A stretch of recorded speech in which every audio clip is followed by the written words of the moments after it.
Soy el padre Ángel Villasmil, pertenezco a la Orden de Predicadores, popularmente conocido como los Dominicos, y actualmente desempeño el oficio de vicario provincial dentro de la Orden. Me encuentro residiendo en el convento de Santo Domingo, en la ciudad de San Cristóbal. Me corresponde hacer una reflexión en torno al artículo de fe donde confesamos que Cristo padeció bajo el poder de Poncio Pilato, fue crucificado, muerto y sepultado. Este es, podríamos decir, el nervio central de nuestra confesión de fe, porque tenemos la certeza de la fe que Cristo padeció y entregó su vida en la cruz para nuestra salvación. Llama la atención que en el credo, concretamente en el credo de Nicea, se haga referencia a Poncio Pilato, un personaje histórico que, como sabemos, intervino de una manera directa en el proceso, en el juicio y en la condenación de Jesús.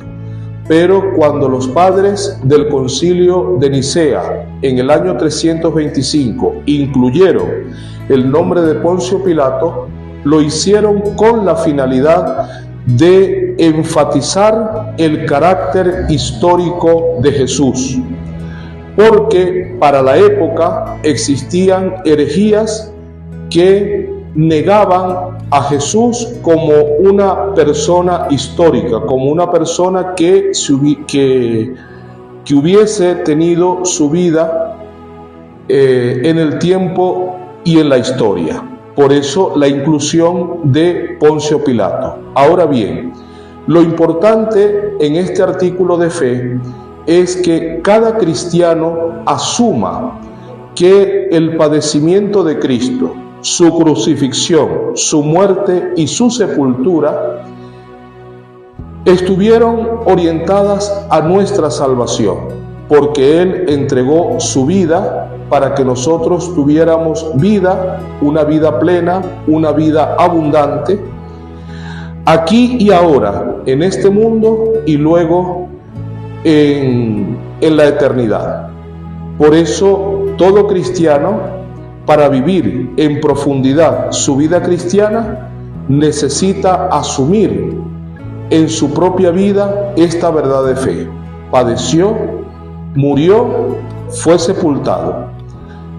Y a partir de la verdad de fe, de la muerte de Cristo, nosotros podemos vivir la alegría, el gozo y sobre todo la esperanza de la vida eterna. El artículo de la fe que quiero comentar en este momento para ustedes es donde afirmamos creer que Cristo descendió a los infiernos y resucitó al tercer día. Ciertamente, cuando afirmamos que Cristo descendió a los infiernos, esa afirmación resulta contradictoria, porque consideramos el infierno, o solemos considerar el infierno como un lugar de castigo y de eterna privación de Dios. Esa es la mentalidad que se tiene con respecto al infierno, pero en el contexto del credo, la palabra infierno referida a Cristo tiene otra connotación. Significa básicamente el lugar de los muertos. Según la fe de la Iglesia, los justos del Antiguo Testamento, al morir, no comenzaron a experimentar la visión beatífica, la visión de Dios, por el pecado de Adán.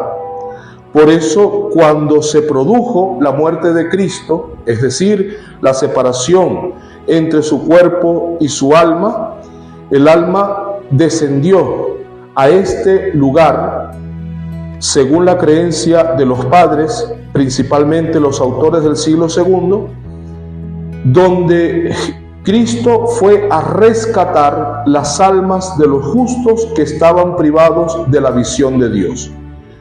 De tal forma que al afirmar que Jesús descendió a los infiernos, lo que estamos afirmando es la plenitud de la salvación en el ayer, en el hoy y en el mañana de la historia.